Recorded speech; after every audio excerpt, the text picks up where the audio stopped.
Welcome to this episode of Ask the Professor. I'm your host, Ron Tulley, Dean for the College of Arts, Humanities, and Social Sciences, and Professor of English here at UF. Ask the Professor is a series I started to help our students and the greater community get to know our professors a bit better. In this hour format, we'll learn about their vocational passions, what they love to teach, ongoing research, service, scholarship, and/or creative projects. And hopefully, when we're finished, we have a better understanding of their field, their typical workday, and of course, who they are and what motivates them. Today, we are honored to have Alex Davis. Hey, Alex. How you doing, Tulley? Alex is the newest member of our communication department here at UF.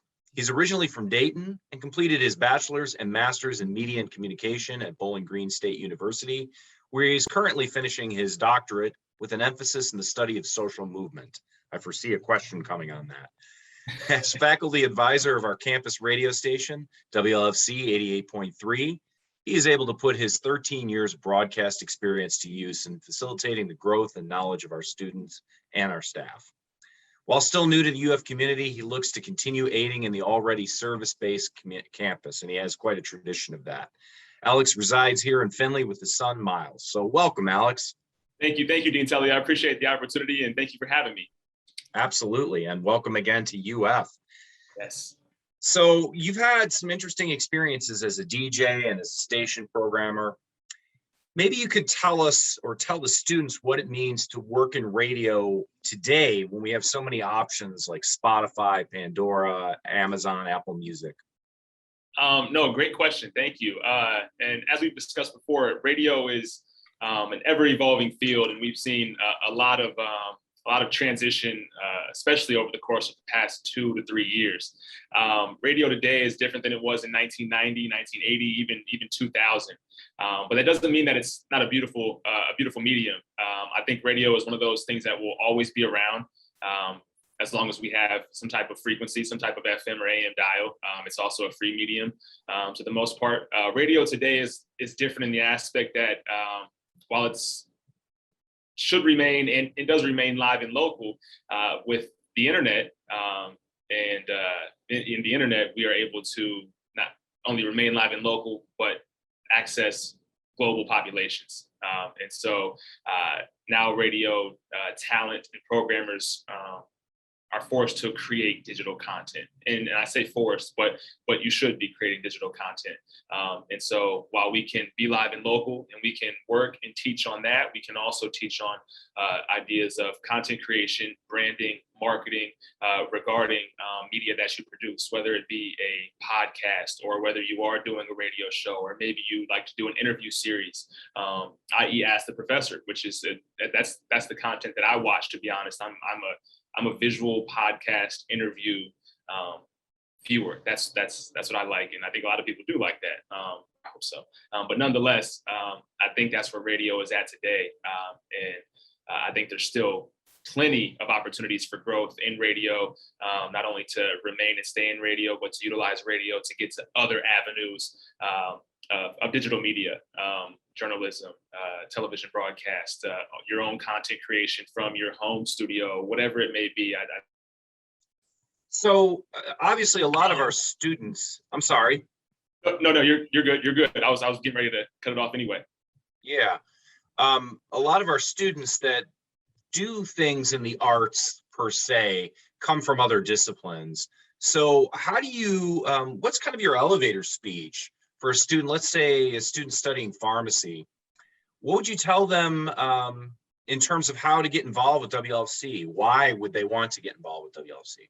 I love it. I love the question, because that's something that I've had to develop over the course of the last 12 weeks. Is what is my elevator speech to individuals that are not in the communication field already?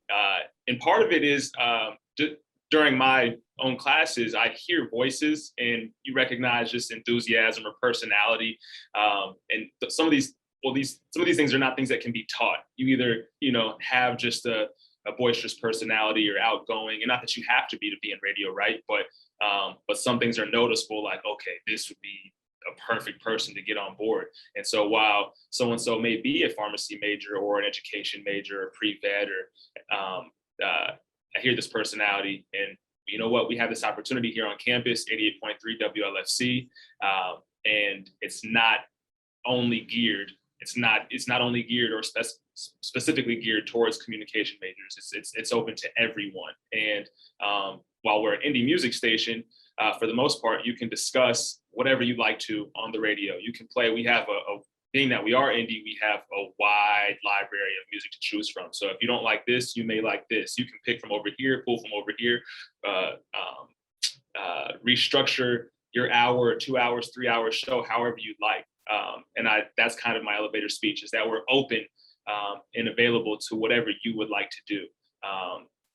And we'll also facilitate you and help you grow as far as working on your voice or what you, how you prefer to format your show, and guide you through that process. And so I think there's individuals that do pursue digital media.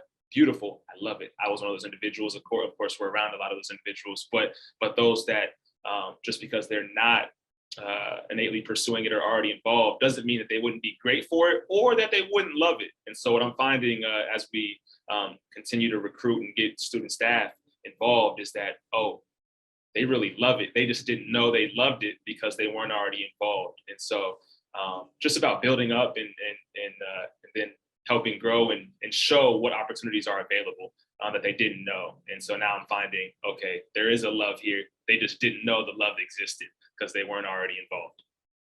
I like the way you phrase that. I think a lot of times it's just about making those connections, right? You might have students just walk by the studio now in our new location where they can actually see it. It's not hidden away anymore.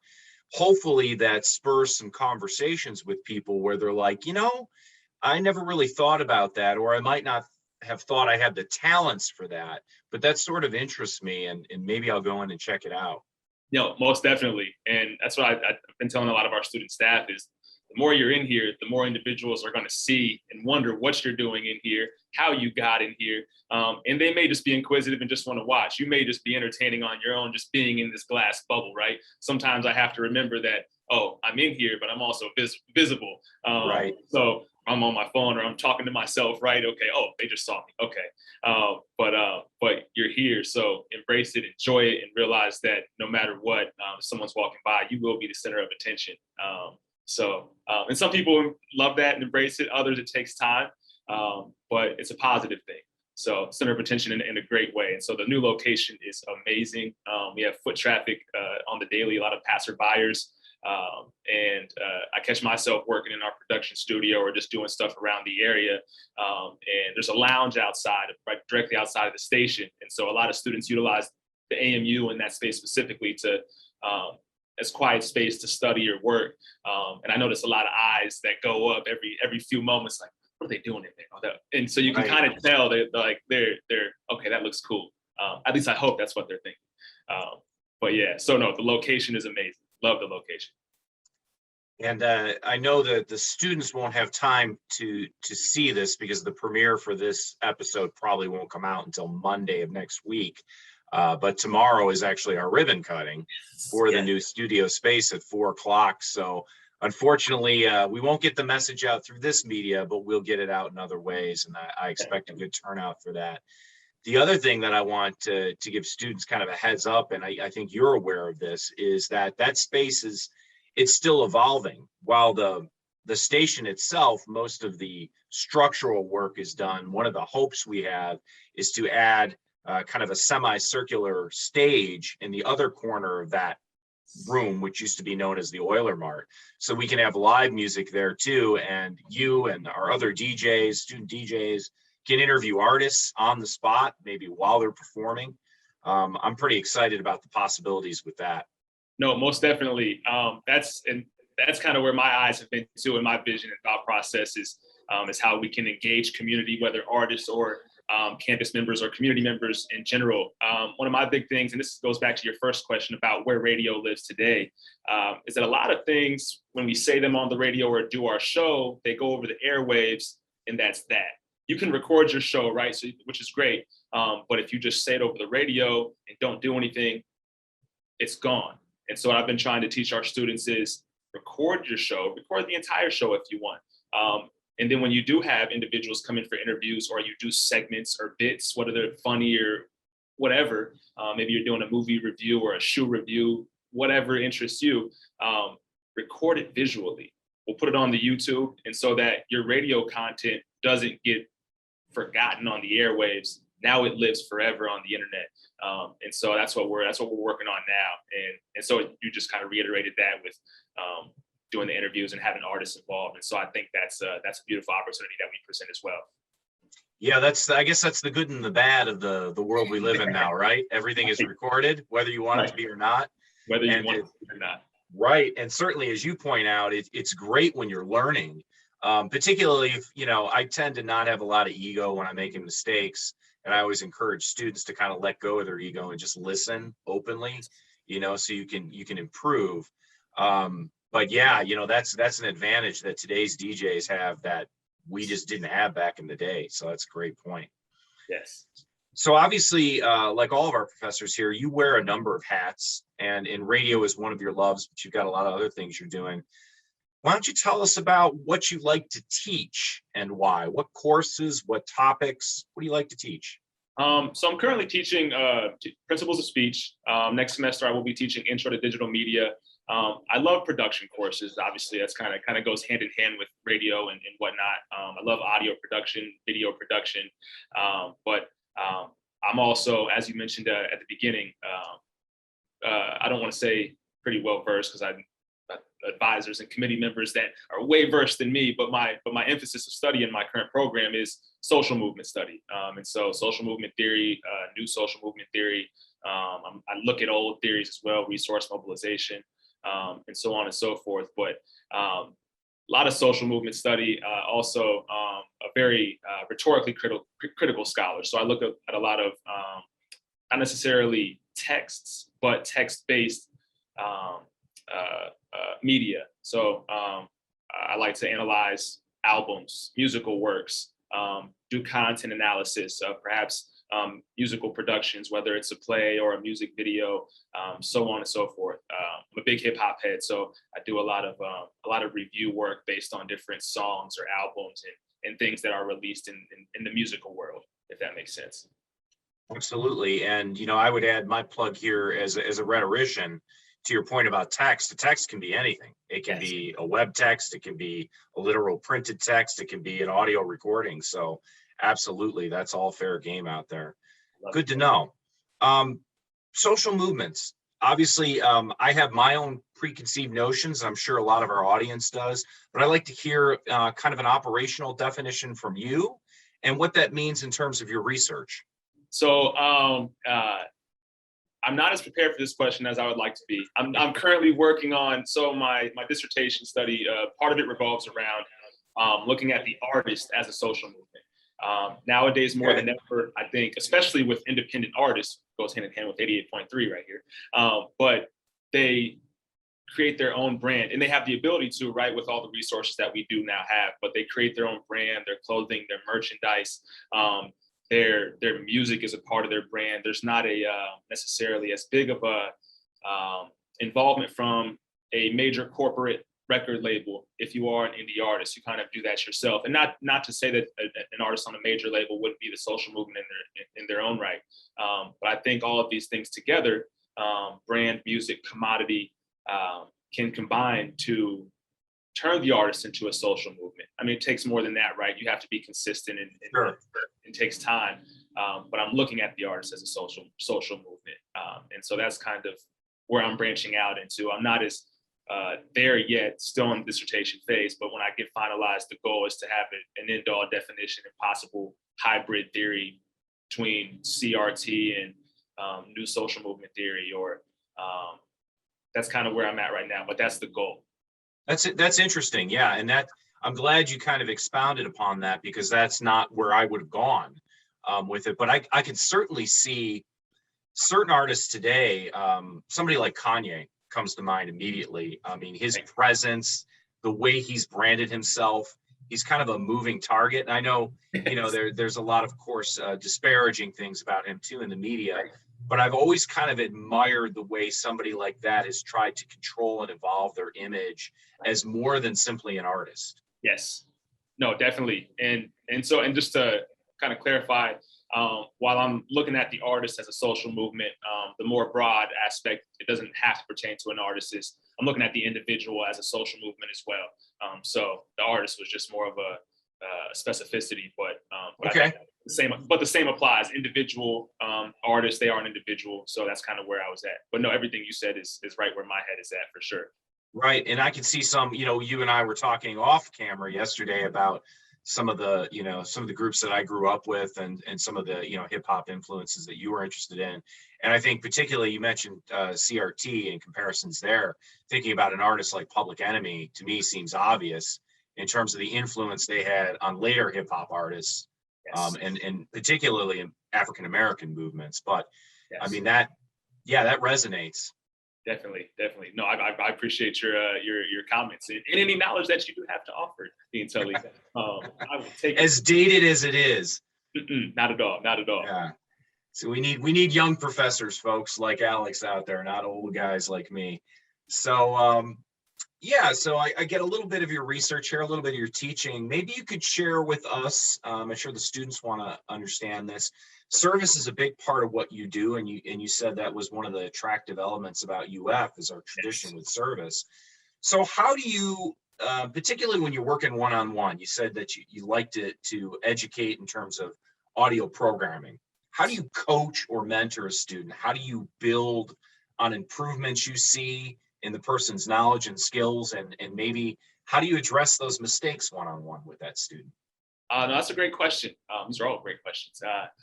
So first, I like to provide examples of work. Depends on what we're working on, obviously, but whether it's vocals or visual, I like to provide an example of a finished product. So you can see, okay, at least in my opinion, but this looks good.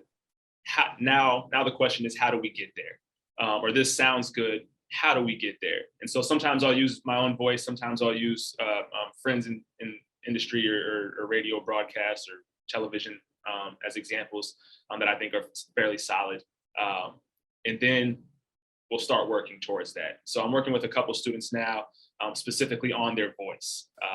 And I also play some very early examples of my own voice to let them hear, okay, you hear this, but then 10 years ago, this was my voice. And it sounded ridiculous. It sounded horrible. And so guide them through the process of slowing down, articulating, enunciating, pronouncing words differently. Sometimes in radio, there's what we call, or maybe not what we call, but something I'm throwing in there. Sometimes you have to put a little bit of cheese on something to get your point across, or emphasis, if you will, which doesn't always involve cheese. But and so working on vocal ability, range, capability, pronunciation, starting there, and then getting those thoughts in their mind. Now they're hearing things differently, listening to things differently, seeing things differently. And so now it creates kind of more of an urge or a want to, okay, I need to work on my voice.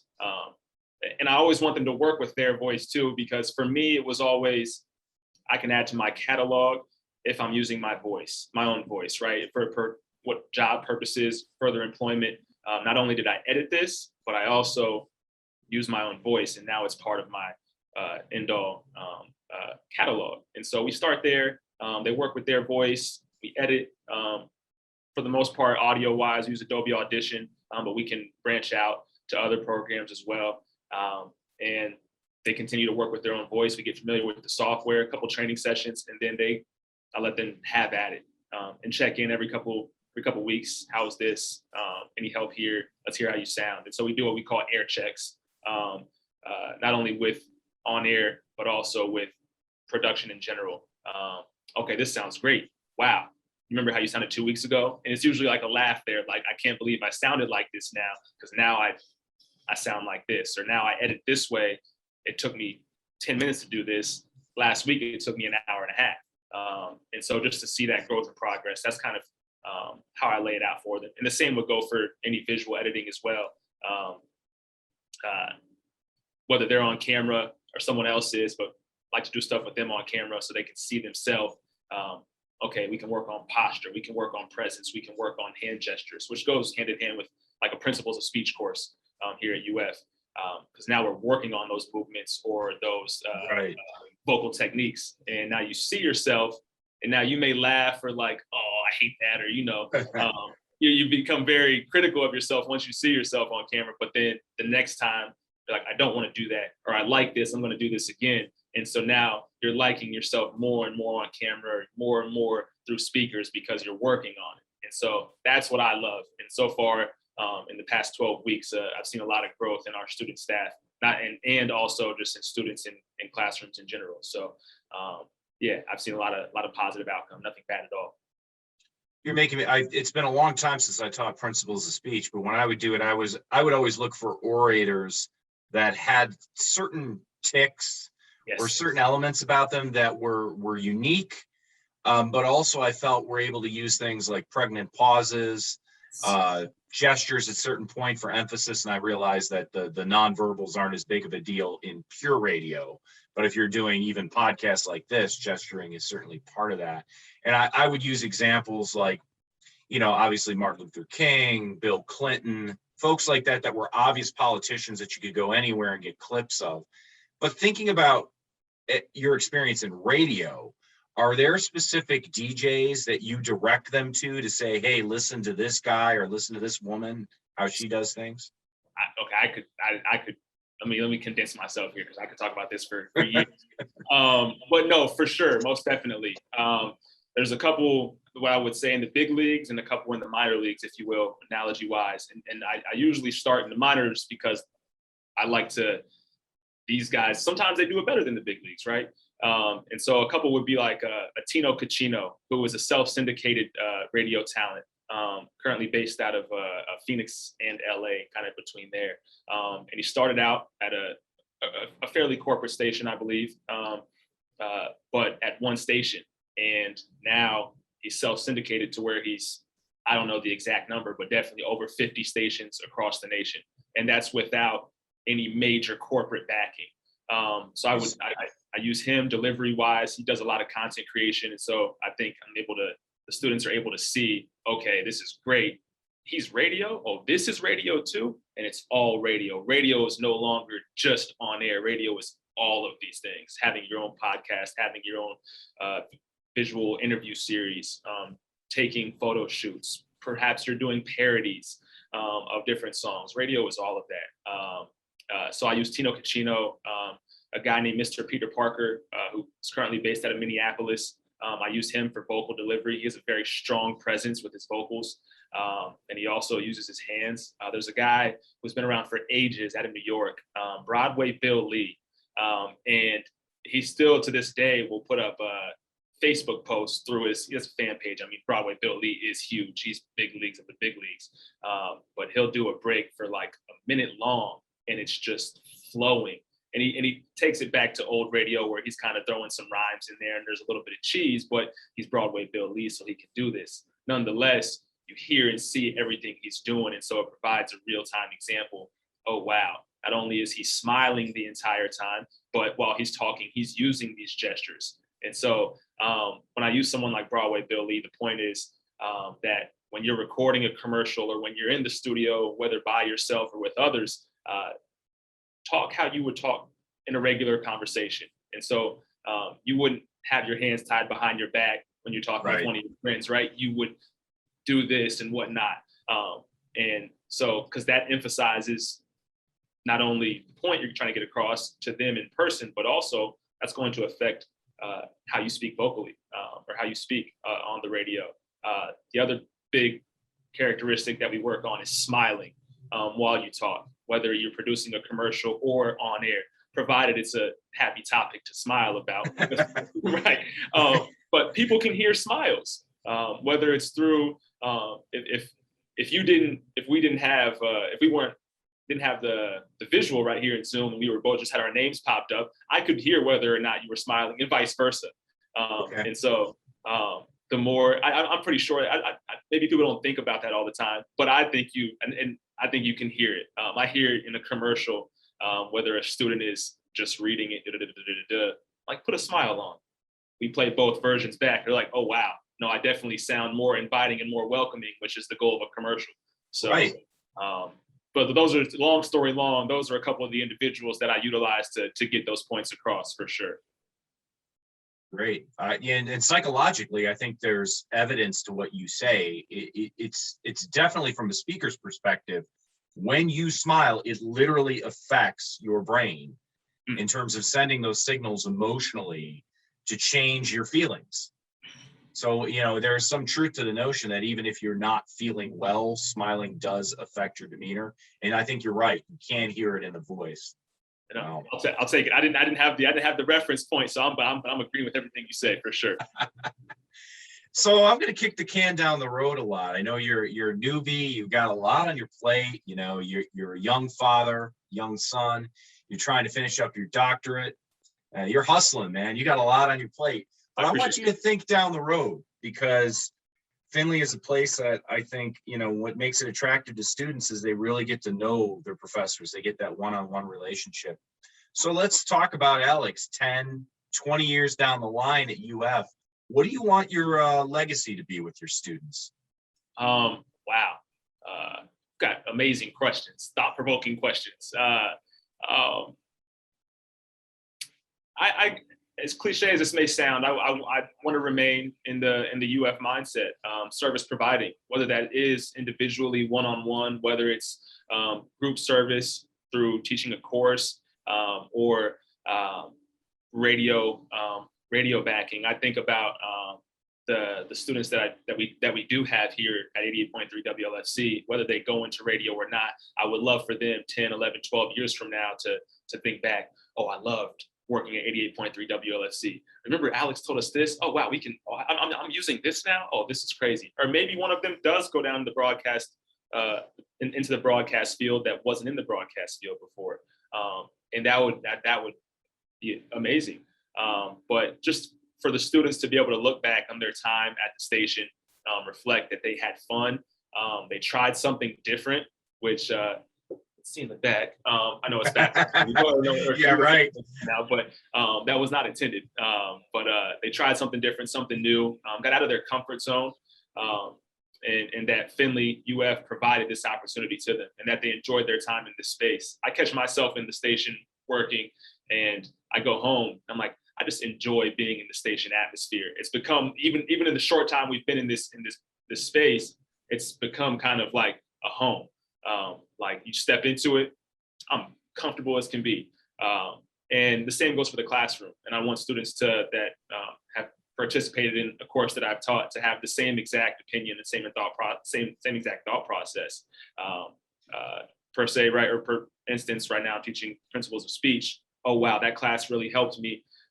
Alex made a comfortable culture and environment for our class, and now I'm a much better public speaker. And while I don't want them to attribute that to just the class or their professor, because it comes from them, I want them to hopefully think about that. Okay, this helped, and I would recommend someone else going to UF, or if they already are, specifically taking this course.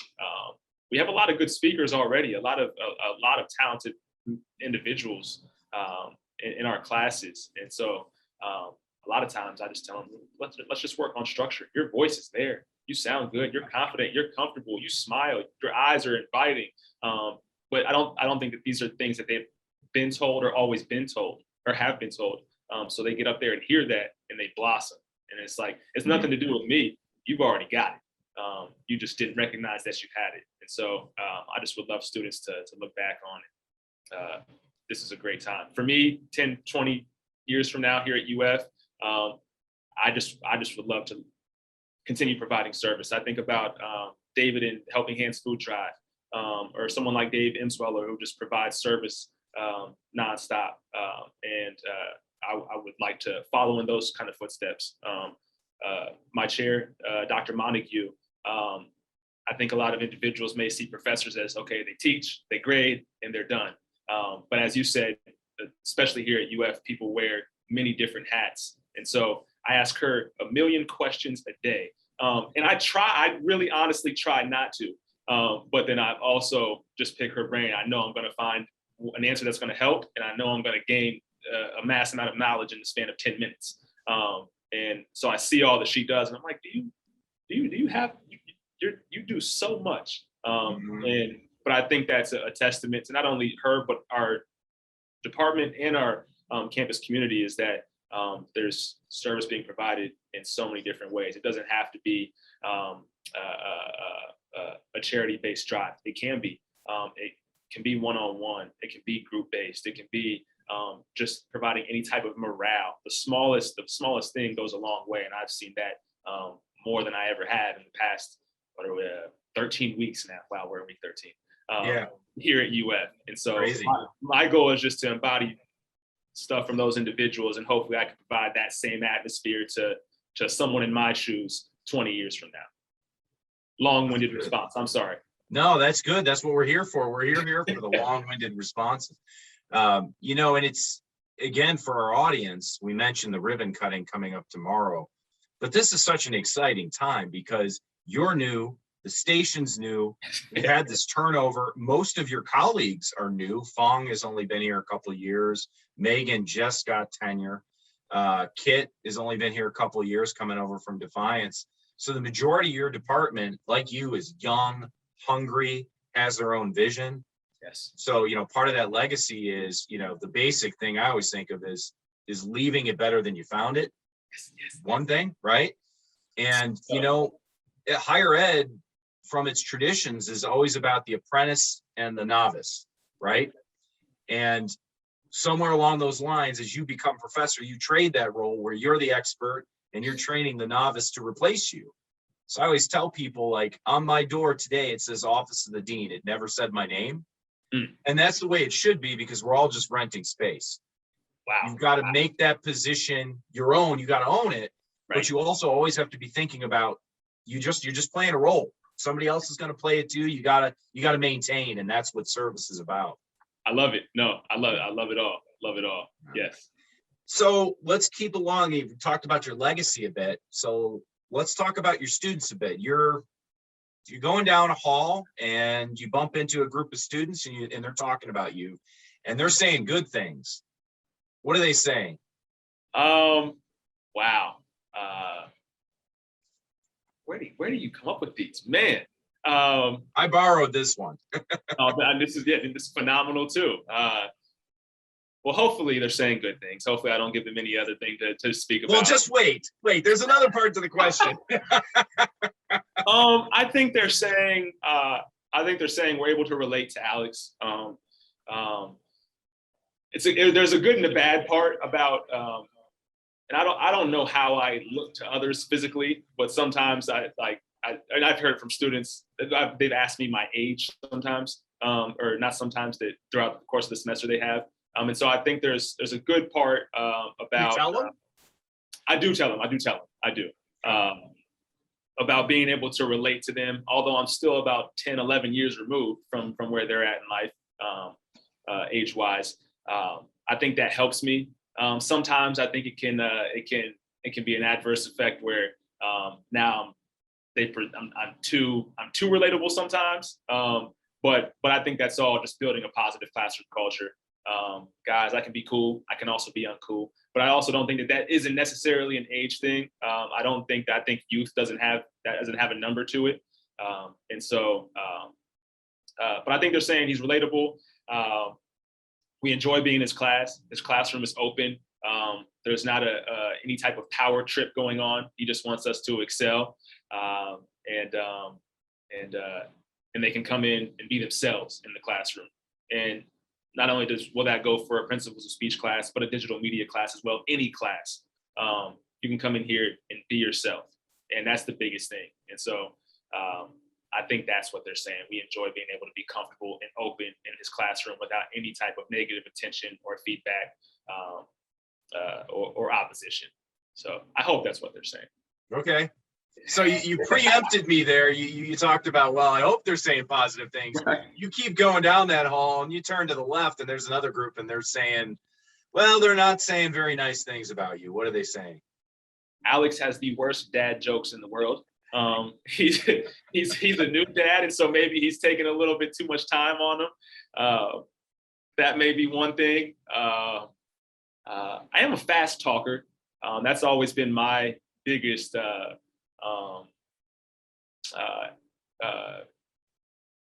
negative to vocal ability, whether in a classroom or a presentation or broadcast wise that I do speak fast. And so sometimes I'll tell them, let me know if I need to slow down. But I think probably sometimes I speak a little fast. I don't know that would be something that they're talking about, maybe.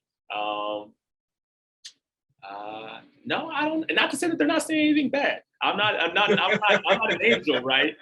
But that's kind of all that comes to mind right now. Maybe Alex is corny. Maybe Alex he's got too much cheese. So I told a joke the other day. But however, I get some good jokes from my students as well. And so I can say the same about them and their dad jokes, whether they're parents or not. What was it? What does a bee use to brush their hair? And I'm not going to force you to answer that detail, but if you do know the answer, for sure. And the answer was a honeycomb. And so I found a great deal of laughter in that. I had some stale faces, like, Alex, just be quiet. Can we get on with class? Although some did laugh too. So, but yeah, hopefully they're not saying anything past that. I think we have a great rapport and continue to build. And yeah, I think that's where I'd be at. Well, since you like dad jokes, here's one for you.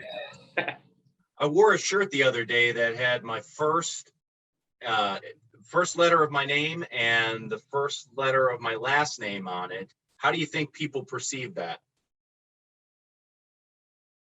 I'm gonna decline to answer. I'm not sure. Okay. I don't know. Initially, the response was good. Okay. So lame. I mean, it's so lame. But so you said that maybe one of the things that you see in yourself or you've heard is that you may speak too quickly. Yes. When you're on the radio, as opposed to being in class or the presentation, what is the way you kind of trick yourself to slow down? Part of it is, and I don't do this much anymore. I probably still should, as I'm not on the radio here. I've done a couple shows just with students, but I should dial back in just to rework with myself. But providing yourself a comfortable atmosphere, right? And as simple as this may sound, I used to put a physical picture up just because that's when I started. But you could pull a picture on your phone up of your best friend, or maybe one of your parents or a sibling, whoever that person is that you can be your ultimate self around. Put that right in front of you, right there on the board. And every time that you crack the mic, you'll see them. And that's a reminder, although you may be talking to 70,000, 80,000 individuals, I don't want to scare any of the student staff right now.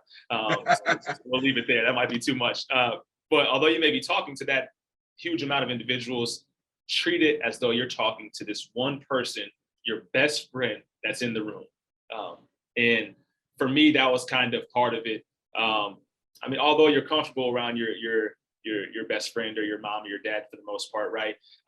It's also one of those things that makes you calm. It should make you calm. And so I'm thinking about them now, and take a deep breath, and it kind of slows me down a little bit. Take a deep breath, stretch, and give yourself time.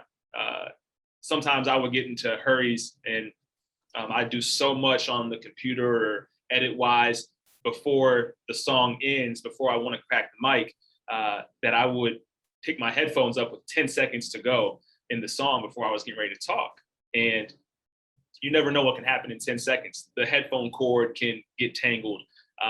Maybe something on the board just glitched, or the screen just glitched, and anything can go. And so I only gave myself 10 seconds to whereas I needed 60 seconds. And if I would have picked those headphones up with a minute to go, now I can calmly breathe, relax, and focus on the task at hand, which is slowing down, articulating, and delivering the content that I'm delivering in the best way possible to my audience. Okay. What are some ideas that you have for making the station more accessible to the community? That's a great question, which is it's top of my brain right now, and haven't quite got there. But I do want everybody to know that we are completely open to the community and individuals that want to be involved. For me, and we mentioned or discussed this in the at the beginning a little bit, is providing service, and I think that will be an opening to community involvement more so.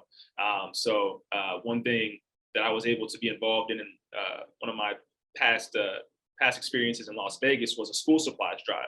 It was called Backpacks for Class Acts. And so we were able to, much like Helping Hands Food Drive, gather donations from the community, give them to a specific organization who then was able to deliver and provide those to individuals in need. And so I think doing something like that, getting the community involved, will only attract them further to 88.3 WLFC and recruit engagement in a variety of ways. So it doesn't always have to be talent, but it can be partnerships and so on and so forth. And so I think as we get more student staff, get trained, and work on getting community-based events, whether it's a musical production or an open mic or some type of charity-based drive, providing service to the community in those ways, I think will attract community and allow WLFC to blossom even more so within the community. So I think we have to be more inviting, which is something that we're working on, and working on getting those type of situations provided. Yeah, I put you on the spot there. I realize you're brand new. You're still kind of evolving the station as you evolve into the position. But that's definitely something that I want to work on. I think we do a great job. I should be clear on that already with all the different programs we have. And I don't even think that's the other thing, is getting that information out there. Yes. So folks know, hey, we have a bluegrass program. Hey, we have a jazz program. We have contemporary Christian. We have classic rock. In addition to indie, even though that's our format, we do all these other things. Yes. So, but I think there's absolutely opportunity for, having a live music night and having an, like you said, open mic night and doing some, podcasts with live material to add to the mix. No, for sure. And that's definitely been at the top of my head. I just haven't got a chance to put it into action yet, but I definitely know that we have students that are ready and willing and want to be involved in that stuff, and community will obviously, hopefully, reciprocate that energy. Right. And so the more service that we can provide, I think that the more service that will attract to 88.3 as well, or mutual benefit, if that makes sense. Great. So now the softball stuff. We're going to get to know Alex a little bit more. You mentioned at the start of this podcast that you're a hip hop head. Yes. Self-confess. So what are some of those influences for you? What are some musical artists that really resonate for you? And, So growing up, my dad probably let me listen to stuff that I shouldn't listen to. I snitched on him, and I'm fine with that. But it also got me into what I'm into. As a kid, I was into Jay-Z, the Nas's, Outkast, DMX. Those were probably like the biggest, Jadakiss, Dipset, the biggest influences musically for me. As I got older and developed more of my own individualized taste, right now I listen to artists like J. Cole, Nipsey Hussle, an artist by the name of Dave East. Those are probably like the bigger individuals and more consumed artists in my rotation. But I also think it's good to branch out. So I listen to a lot of R&B as well. I listen to a lot of old stuff. I listen to a lot of Sam Cooke, a lot of DeBarge, which may come as a. I've always known who they were, listened to their music. However, my son has developed just a love for DeBarge. So we literally watch documentaries on DeBarge, not because I put it on, because he put it on. But we'll listen to all their songs, their rotation. I love Switch, Barry White. So really it's three main artists in rotation, hip hop wise, and then just a lot of old 70s music. So that's kind of where I'm at. Yeah, Switch, DeBarge, Sam Cooke. I guess he's pre-70s, but yeah. So that's kind of how can you not like Sam Cooke, the silky voice, man? He's so prolific.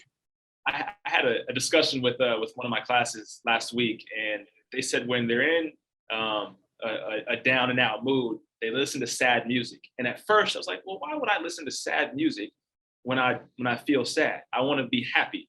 And then I caught myself doing it.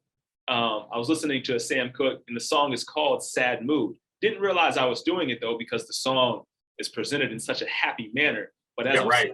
as I'm singing the song, I'm like, oh no, this is a sad song. And so I had to tell my class, never mind, I did it too. So they got a kick out of that. And I played the song. They're like, oh no, this is a sad song. So they got me.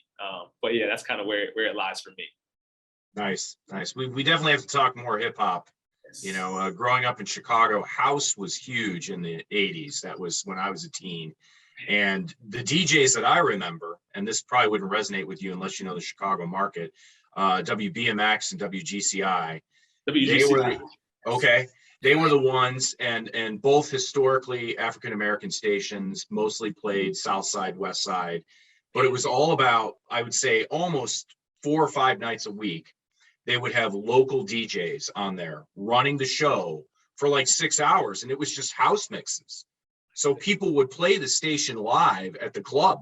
They wouldn't even have a DJ there. They would just have the station on running. It was a weird time, you know. It was a good time for music. Beautiful time. Right? And you didn't have the access that we have now. I mean, that's the privilege that I always try to get across to students today.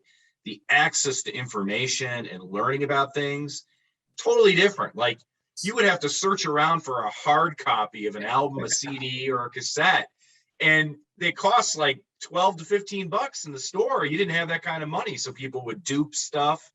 Right. But it's you know, take advantage. What I always tell people, you want to learn about the history of music, you can do that now really easily. Really Find easy. it all. Really easy. Yeah. No, and sorry to hit your point. You kind of made me think about an old college station in New York, and I forget the name of the station.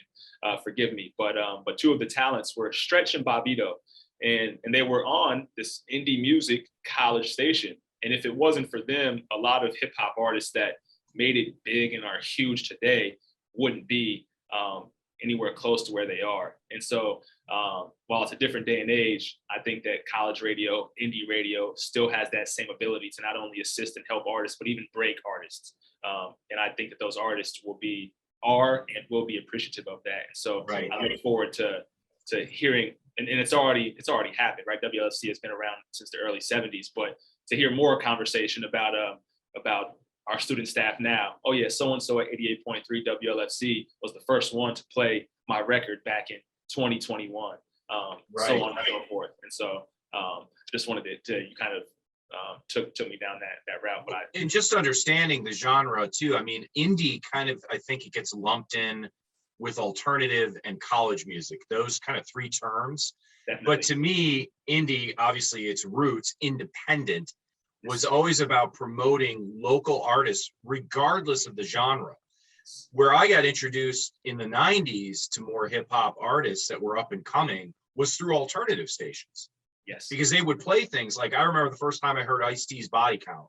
It was on an alternative radio station. It was not on, you know, a hip hop station. So right. I think that is the promise too. And I think people kind of conflate indie, the word, with like, you know, I don't want to say this, but I would say typically like punk, post-punk, mostly like, you know, disaffected white youth music, right? I would definitely agree with you.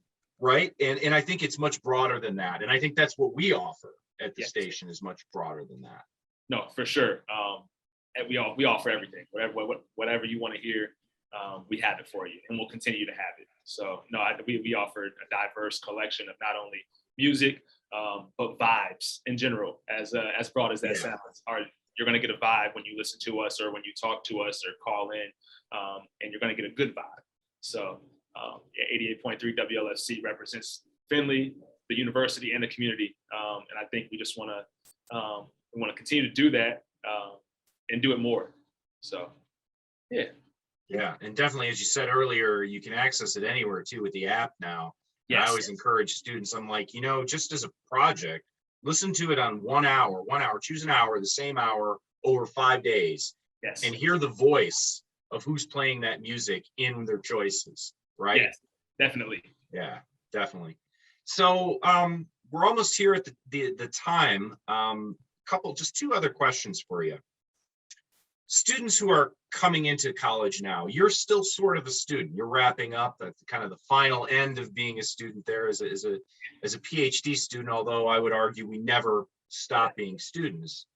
What's your advice to somebody coming in as an undergraduate, not necessarily just about the station and comm, but just as a person, what's your advice? Be open, and as simple as that is, just be open, and try as many things as you can, because in your time in college, it's going to go quick. It's going to go very quick, even though it doesn't seem like that. But be open, try everything. I remember I was getting ready to graduate my bachelor's, and I looked back on, why did I not get into the television news in school? I did an internship, which got me into the field, but I would have much rather been able to develop my own package in school. It's right there. I walk about 10 minutes to get to the studio. Why would I not utilize that? And so that was kind of, I mean, in a couple different instances like that, but try everything while you're here. There's so many opportunities. There's so many things to get involved in: clubs, organizations, programs, so many different people to talk to from different walks of life, different backgrounds. And so the more that you try, the more that you're open to, I think it'll help shape you as an individual throughout life, but also hopefully prohibit you from looking back on, crap, I wish I would have tried that, or have any type of regrets. And so be open and try everything. Good advice. Good advice. So students want to get a hold of you. Would you say the best way is just your email, and that's alexander.davis@finley.edu, correct? Yes, sir. Yes, sir. Yeah, I would encourage you all to follow up with Professor Davis if you have additional questions. And I would also encourage you to check out this episode and all the other Ask the Professor episodes, as well as a lot of other content on UFTV. Real easy to find. Please like and subscribe to our channel on UFTV. Multiple ways to get there. Either just type it into the search engine on the campus main site, or just go to YouTube and type in UFTV. It'll pull up our program. So thanks for joining us today, and hope to see you all again.